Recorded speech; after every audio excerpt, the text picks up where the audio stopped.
Charean Williams covering the Cowboys for the Star-Telegram. Big development today in the Sue suspension from the NFL. Huge impact that makes on the Detroit defense, right? Oh, a huge impact. You know, he is an impactful player, and it's going to be interesting the offseason to see what kind of offers he gets. He is a free agent after this season, but bigger still, it's huge for the Detroit Lions to lose him and not have him, probably not have Nick Fairley either on that defensive line. That hurts them a whole lot against Cowboys.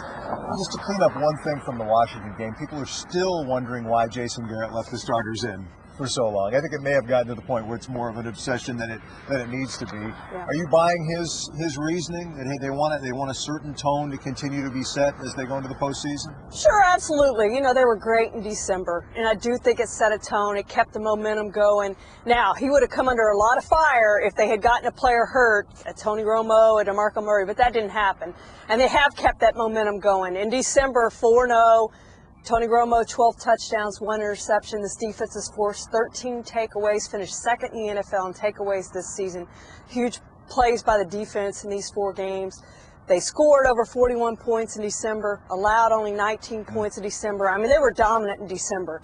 So to me, that kind of set the tone going forward that this is how we want to play, this is what we're going to do to win.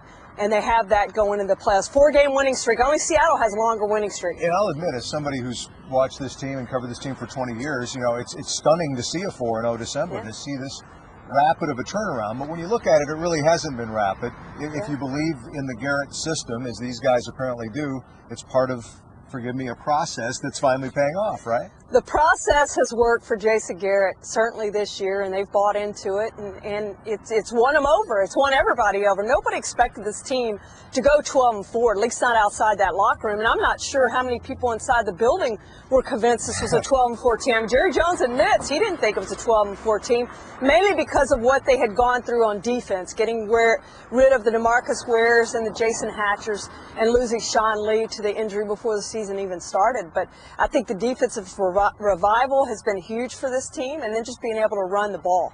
And finally, how do you see this matchup with Detroit? When I think Cowboys-Lions, I think 329 yards from Calvin Johnson in a game a couple of years ago, and they still have to figure out a way, not necessarily to stop that, but to prevent him from single-handedly beating them on Sunday. Can you believe that was just last October that happened? I mean, that's how far this defense has come. And we're talking about a defensive battle. I keep saying defensive battle, and you keep going back to that October game going, that was a 31-30 game, and the Cowboys gave up the 10-point fourth-quarter lead. But I think this is a different Cowboys team, obviously, and it's a different Detroit team. I think they really hurt not having Scott Linehan as their play caller.